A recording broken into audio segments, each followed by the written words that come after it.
everyone on the call is somewhat familiar with Zoom. So we will be utilizing the chat feature. So feel free to send any questions, whether it's regarding how to use Zoom or for our presenter.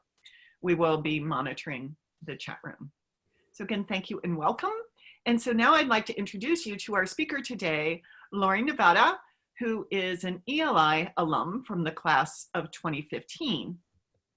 The irony of having Lori with us today is that during our regularly scheduled training program for this month for LFI, a lot of it was on mental health. And so several behavioral health specialists from the CSB, which is where Lori works, were to be with us this month anyway.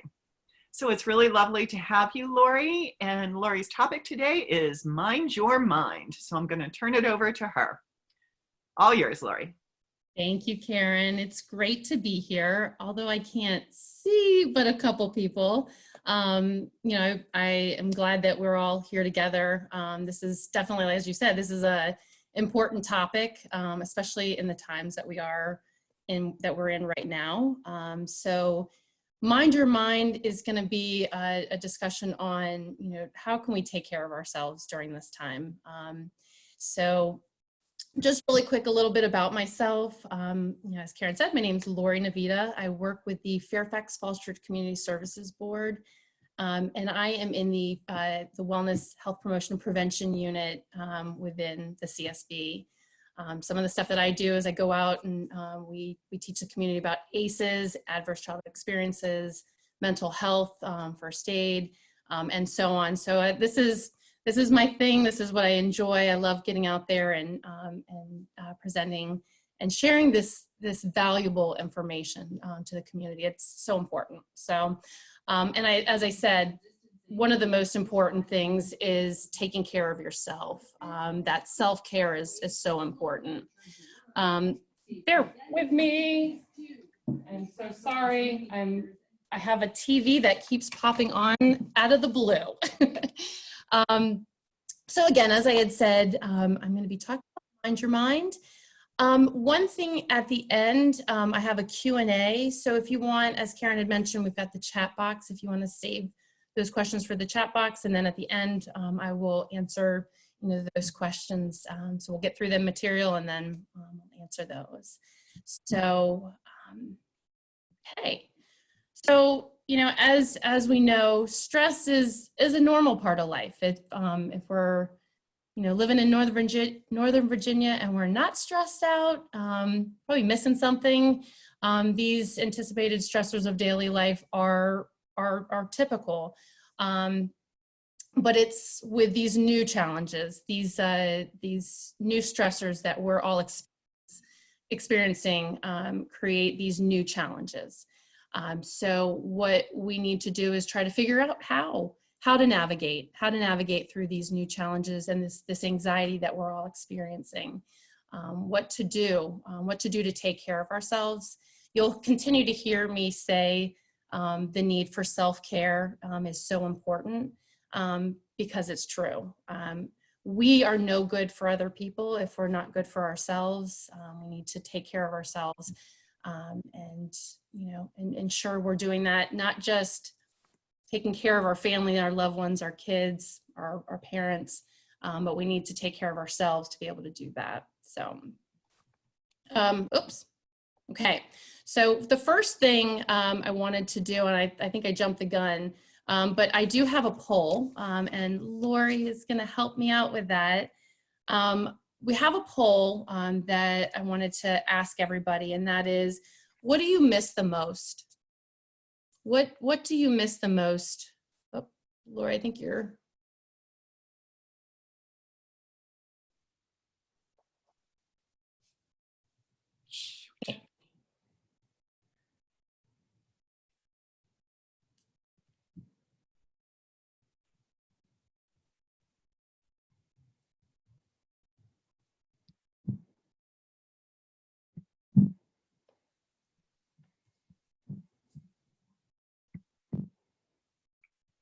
Oh dear.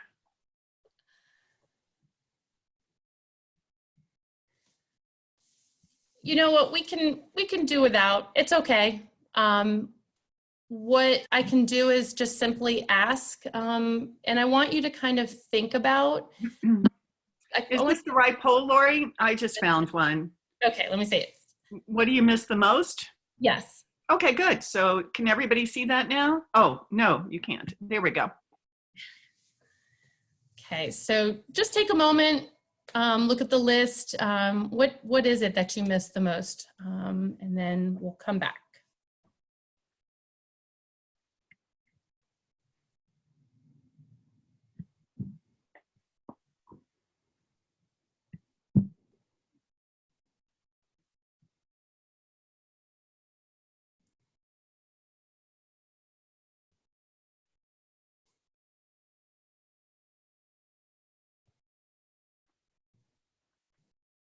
Okay, oh, getting there. Okay. So what I see, and I hope you can see this as well, the two biggest ones, and this is exactly why we're talking about this today, are that what you miss the most are the friends and family, just being together. I'm sure with friends and family, that in-person interaction, and then again, in-person activities, that connectivity with other people.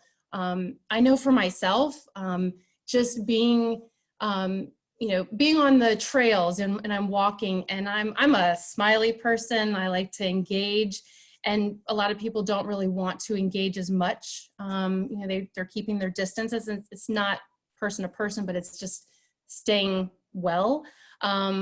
So I miss that, or just being in the store and smiling at somebody, but people are, one track mind. I got to get in the store, got to get out. So there's that lack of connection.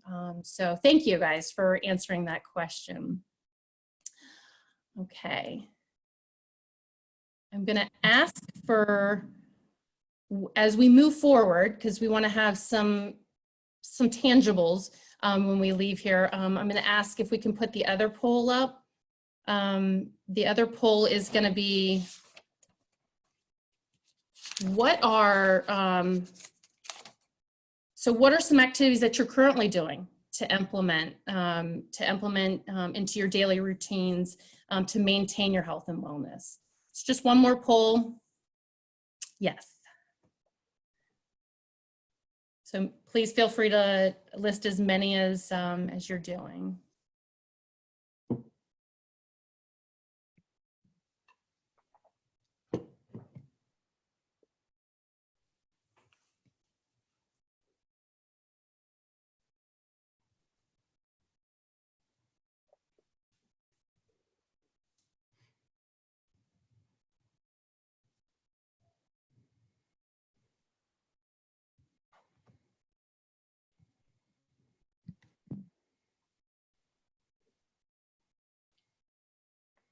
Okay. So what do we have here before us? We have, so some of the things that you guys are doing, which I think are wonderful, and we're going to talk about a lot of these, exercise, walking, running, getting out there, exerting some of that energy, that pent up energy we probably have, communicating with family and friends. Again, we talk about that connection with others. Let's see, we've also got reading a good book. Perfect. And then virtually socializing. Again, going back to connections. Okay, thank you guys for sharing that. We'll go ahead and move forward. Okay.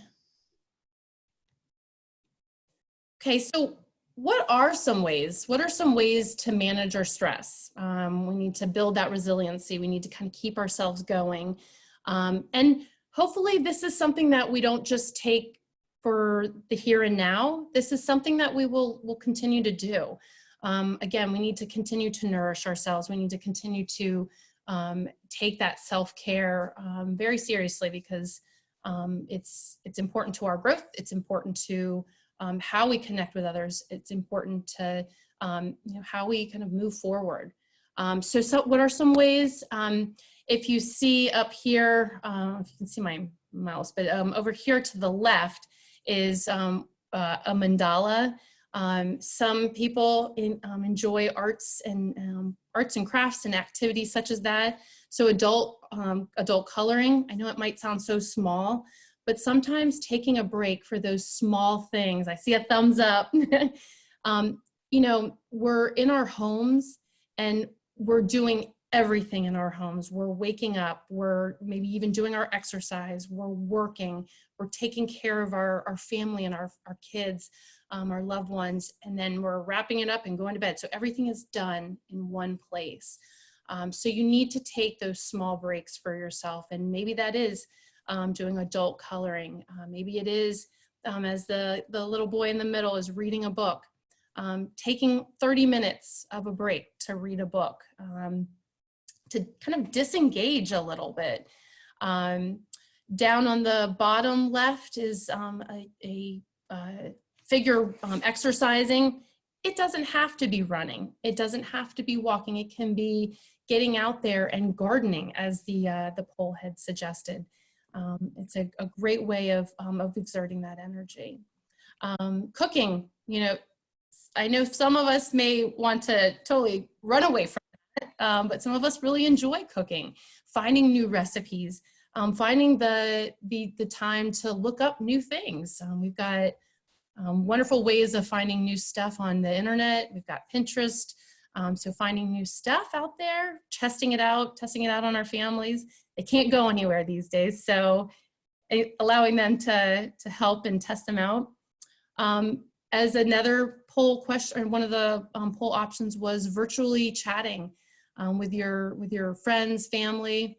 I know some people are doing book clubs. Some people are doing virtual happy hours. Some are doing where you have like a game night. So being creative with it. Meditation, yoga, that type of stuff. Making a new playlist, finding time. We've got some extra time, so creating things like that. One thing that I found really interesting was everybody's trying to connect. So these virtual museums that are available, virtual zoo, you can go to the zoo virtually and see the animals. What a way to just kind of, just take a moment, find something positive, find something that will make you happy. And it's gonna be different for everybody. Most definitely, everybody is so different. Everybody's likes are different. So you have to find, these are just some examples of what you can do. We have time so we can declutter our homes. We can, and the list goes on, okay. So as I've said over and over, and again, you'll probably hear me say it again, but is staying connected. I think that is going to be one of our biggest hopefully takeaways from this, is staying connected. And it doesn't necessarily mean, we bring up these virtual, discussions, phone calls. I had mentioned the book clubs and all that. Not everybody has, access to a computer or a phone. So you can connect with, writing a letter. The old-fashioned way, we can do our snail mail. Nothing is wrong with that. We're at least writing and connecting with somebody else. One of the biggest things too is the terminology that we're using in regards to staying connected. We've been told to socially disconnect, and we don't want to socially disconnect. We want to physically distance ourselves, but not socially distance ourselves. So we do not want the social disconnection. So please take that very seriously. And it's also not just for ourselves, but for maybe our loved ones that are, say we have our parents that are, living in another home or even in another state, finding ways to have them connect with other people. If it's not just you, using FaceTime if they have a phone, calling them, just simply picking up the phone and calling on them and checking on them, ensuring that, if someone is in another home and they're they may not be able to get out, and are they getting their food? Are their medications coming to them, and are they taking them on time? So there's many layers to this. The next thing is we want to disconnect. So that sounds like an oxymoron. Why am I saying to connect, and then why am I saying to disconnect? What I mean by that is we want you to disconnect from the ongoing news reports that might be pulling us. We're talking about self-care, and sometimes that overload of this ongoing news reel of COVID and everything COVID and what's next can be overwhelming, can be very overwhelming, can create those anxieties, can create that stress, that unneeded stress. I'm not saying to totally disconnect, because I think we need to be aware of what's going on in the world around us and in our communities. You know, they're speaking worldwide, but they're also speaking statewide and community-wide, so they need to know. People need to know what's going on. So maybe in smaller doses, you know, picking up certain outlets that are you know, better resources than other, are more reliable resources. So one resource would be like the World Health Organization, the Virginia Department of Health. You're gonna get reliable information coming from those sources, instead of maybe, you know, information that's saying the what ifs and maybe this and this is what I think. Another one would be like the Fairfax County Health Department. Okay. So we want to practice behaviors that are going to sustain us over time, that are going to keep us going, are going to keep us healthy. And that's not just the food that we're putting in our bodies. That is an important one, though. We want to nourish our bodies, and there's so many layers to that as well. For those who were on the call last week, Emily presented on nutritious foods and what to purchase, what to buy. So I'd encourage you to watch that webinar, but, you know, fueling our bodies with definitely a plate full of food, all kinds of colors of fruits and vegetables, instead of grabbing at that bag of cookies that looks good and is easy to grab for, but we want to sustain ourselves over time. So another one is rest. Part of that comes in with our regular routines. We need to find a routine. So, you know, in our regular day-to-day lives, we're getting up at a certain time and going to bed generally at a certain time. And now that we're home, sometimes we're staying up till 1, 2 in the morning, and then having to get up for work still at 7. So it's getting that correct amount of sleep for yourself. Again, everybody's body needs a certain amount of sleep. So understanding what that is, what number that is, and getting that rest. So if I need to go to bed at 11 o'clock each night so I can get the 7-8 hours of sleep, you know, setting that schedule, creating a schedule, being mindful of our mental health. That is going to be so important. That, again, when we take care of our mental health, we take care of a number of things in our lives. But that also goes hand in hand with when we're taking care of what we're putting in our bodies, the rest that we're getting, the exercise that we're getting. It kind of is like a cycle. One affects the other, and it can be in positive ways. So if you're experiencing mental health, mental illness, and you're not getting the rest, that's only going to exacerbate those symptoms that you may be experiencing. Again, exercise is so important. There's so many different and new virtual classes that are out there and available and free. I know I'm a county employee, so the county is providing us with a site that's offering all kinds of, 20-minute, 30-minute inside classes, or you can simply just get outside, get some fresh air, move around, move your body. And then I mentioned the creating a schedule for yourself. That could mean getting up and actually getting dressed, putting clothes on like you are going to go to work, which you are, it's just in your home. Creating a space, an available space in your home that's free from distractions if possible. Some of us are, that's not as easy, but you're creating an environment, whether it's at the dining room table, at a desk that you may have, or a table that you create for your office area. And then also, we can't, and even in our jobs, we can't go 8, 9, 10 hours straight. So giving yourself breaks, giving yourself that lunch break, maybe even setting a schedule. Every hour, I get a 5-10 minute break for myself. Whether I go walk around, whether I go do something, give yourself those breaks. And whatever that self-care means at the end of the day, or even throughout the day, do that as well. Okay. This I just found really useful. I think we need to empower ourselves. If we're empowering ourselves, it's going to be a trickle effect. We're going to show, like I live in a household with my 2 kids and my husband. I worry about my kids. And so I try to do the best I can in my self-care and getting the right amount of sleep, exercising, doing what I need to do to take care of myself so that they see that. If we're doing it, then other people are going to see that and are going to do that as well.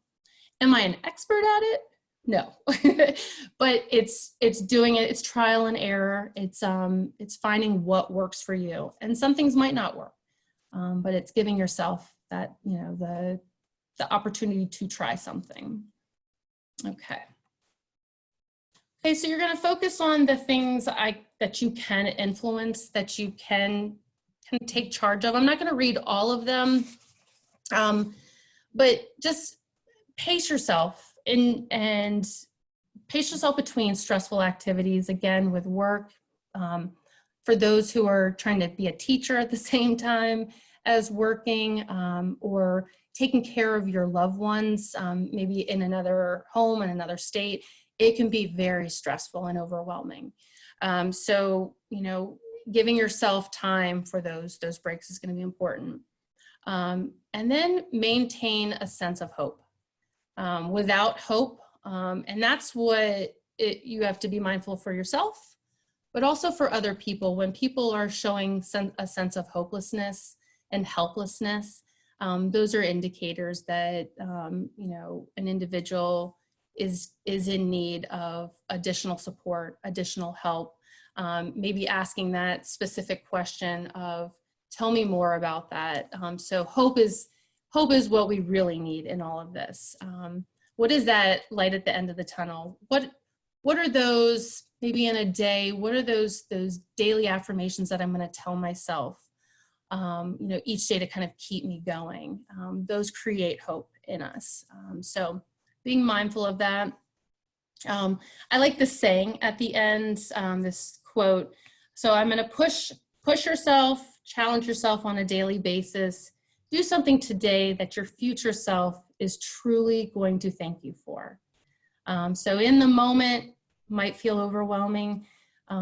It's those little things that are going to keep us going. And maybe that future self is really going to appreciate what we've done for ourselves right now. Okay. So if someone, or even ourselves, even for you yourself, is experiencing more than just the typical, you know, signs of stress or those typical feelings of stress and anxiety, I would strongly encourage, and it is okay. This is something that, as they have said over and over, this is unprecedented. This is something that no one saw coming. This isn't something that, you know, we prepared ourselves for. So if you are experiencing a mental illness, or an emerging mental illness, or you are feeling those acute signs, I would encourage you to do something about it immediately. You want to contact your primary care provider or a mental health provider. You may have already been seeing somebody, so you contact that person directly. If you do not, or you haven't been seeing anybody, say you can contact your insurance provider, and they will give you a list of individuals that are now doing, virtual telehealth. They're doing telehealth.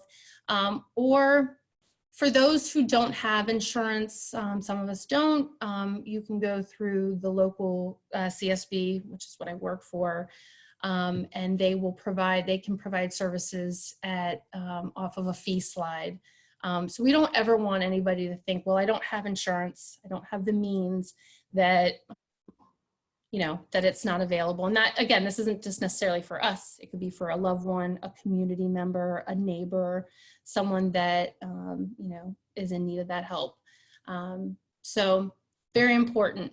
You want to act on that. The longer that we wait, the longer that we allow those symptoms and those feelings to contain us and just hold on to us, the harder it gets, and we don't want that.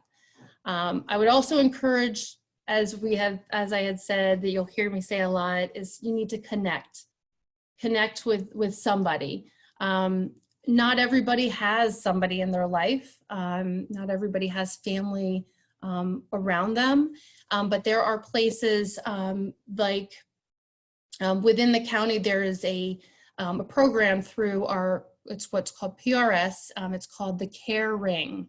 And that is a resource where individuals from this program will call the individual. You have to set it up, you have to talk, kind of go through an assessment, but you have an individual that will call you on a daily basis to check in. Are you taking your meds? Are you feeling okay? How are you doing? It's a great resource. So there are things out there like that are available. There are also just staying active. And sometimes when we're feeling down, we're feeling really anxious, we don't want to get out. But even if it's moving around the house, getting your body moving, getting your blood pumping, that is going to help. Again, a lot of these are going to sound kind of monotonous. They're going to sound the same, but set limits on media consumption, just setting limits with yourself. For coping tools and resources, you've got the resource listed there, the Suicide Prevention Lifeline, and then practice self-care. And that could be so small, but it goes a long way. Even just getting up, proper hygiene, showering, nutrition, exercise, those are gonna go a long way. Okay, so we have questions, Q&A. If anybody has any questions, I would be glad to answer them.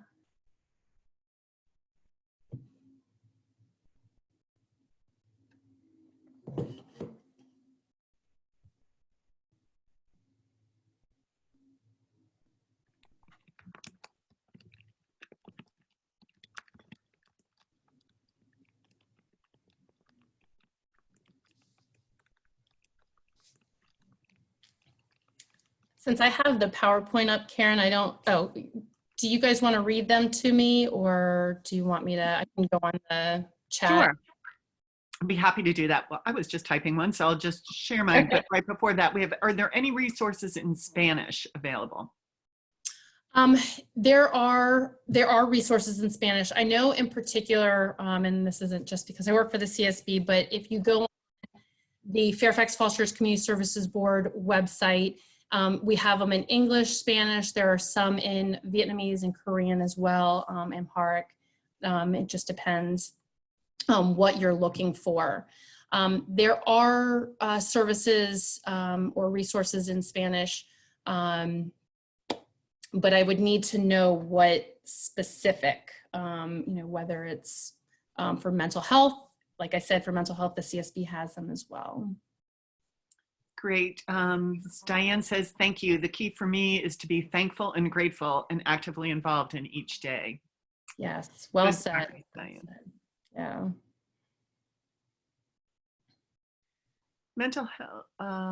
Mental health resources in Spanish is for low-income families, she's asking.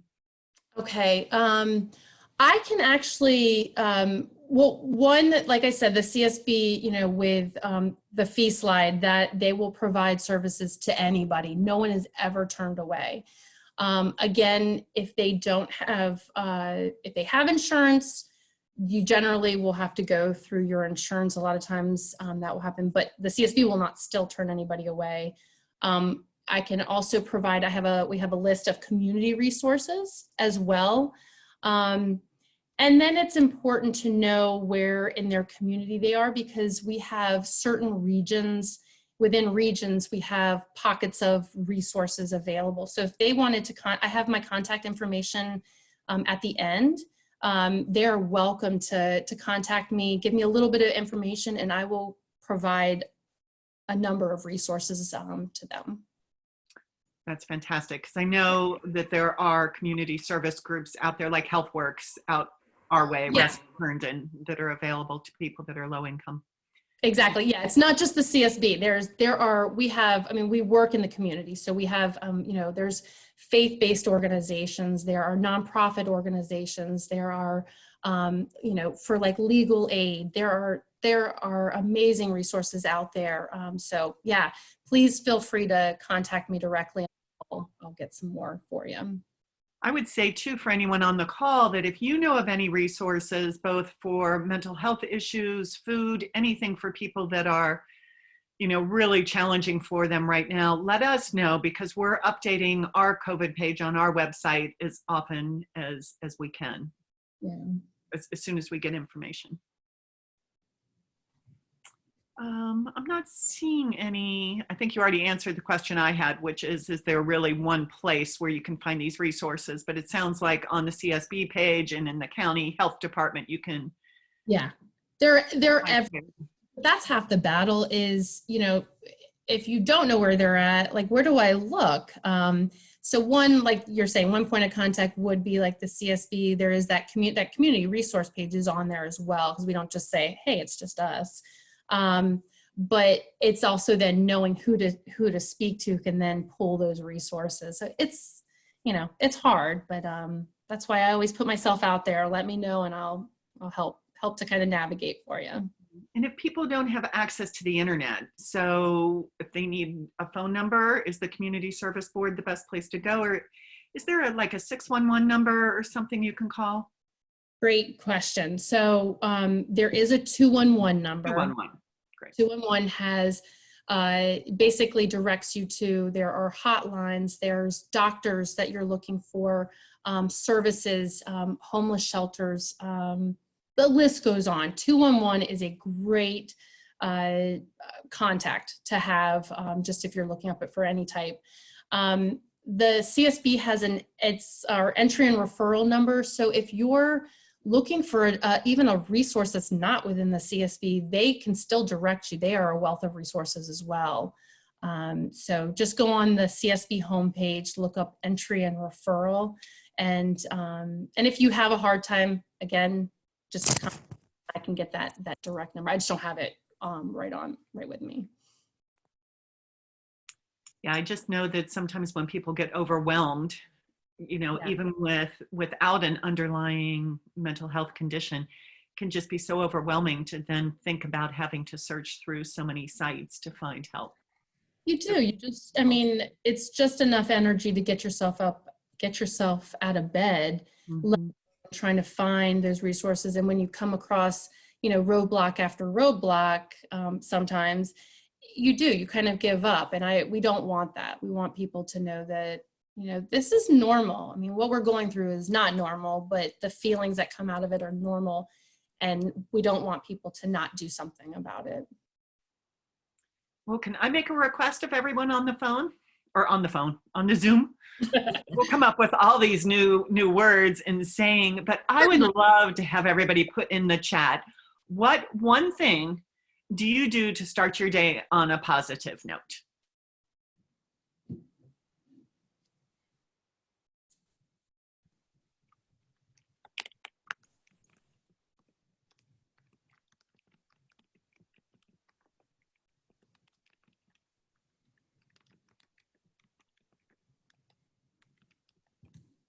Let's see, we've got prayer and quiet time most days, workout while catching up on the news, listen to upbeat music video, Beth's been joining her yoga studio at 6:30 live stream. Whoa, going a little Wow. fast for me. This is great. Thank you.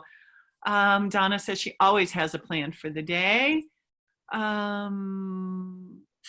Oh, I don't know what this means. Kathy, you're using a word I don't know. Coherent breathing. How do I say that? Qigong. I'll say it wrong. I'm going to unmute you, Miss Jankowski. Oh, there you go. Qigong. It's a martial arts practice. I knew I'd butcher that if I tried. You said coherent breathing perfectly. Oh, thank you. I was gonna say, I like Jenna's. Jenna's changed from night PJs to day PJs. I like that. Taking dogs for a walk in the woods and spending time praying and meditating. Fantastic. We have to be creative, and I think that's the best way of, we're creative within our own selves, so it's going to be different. Love And I that. think that gratitude piece is just fantastic because it's easy to get caught up in what we're missing right now. Yeah, exercise. Agree. Aw, snuggling with the kitty. Oh, after the husband. Good idea, Becky. And taking a shower. You talked about how important that is. It is amazing how. I've done it every day. Ah, and Lori's gotten our other Lori Swift making morning smoothies. Good practice. Create some energy and put those colorful veggies in there, Lori.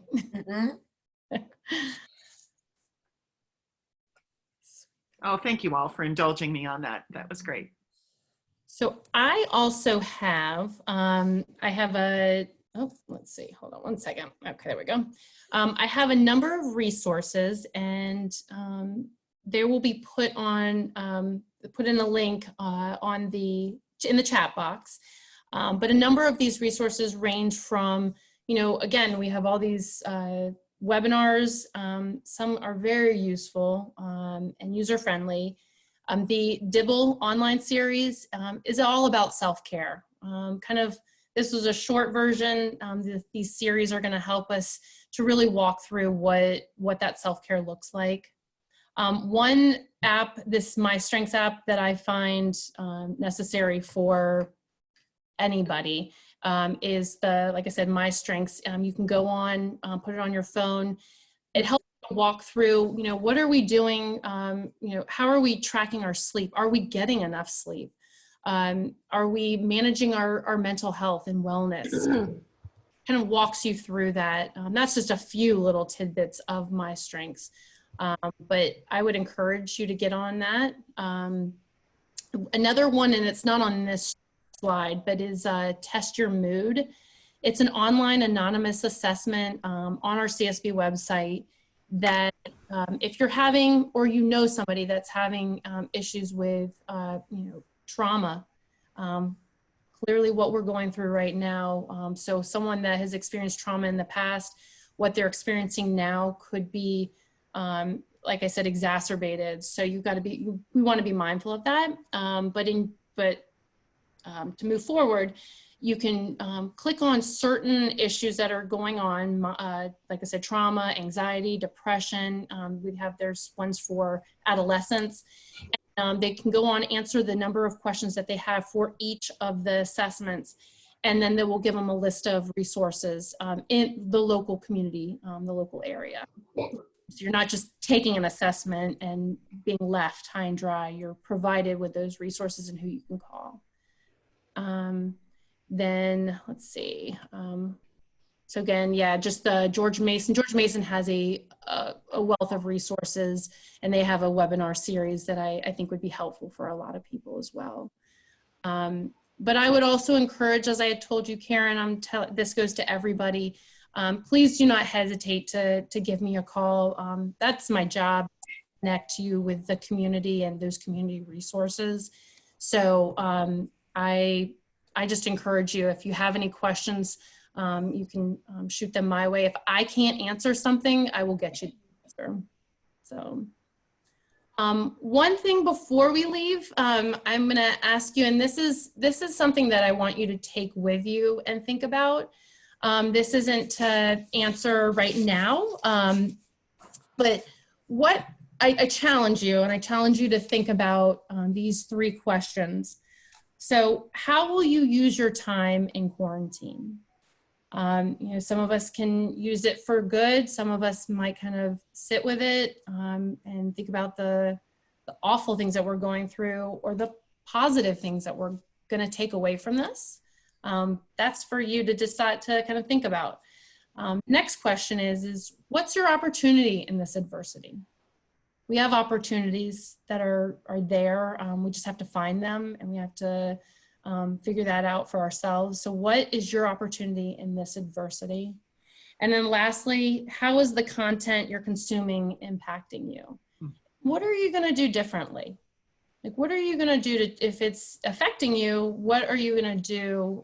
And you're on this call for a reason, because you want to do something positive for yourself. So what can you do differently if it's affecting you? So that is it. I give you a little bit of homework, but it's a positive homework. This is my contact information again. So I thank you guys. I thank everybody for being here and listening to me. And I thank, Karen and Lori and Innocentia and Freddie for just giving me the opportunity to talk to you guys today. Well, we really appreciate you giving us your time and your expertise here as well. And it's always good to see your smiling face as well on a Zoom call.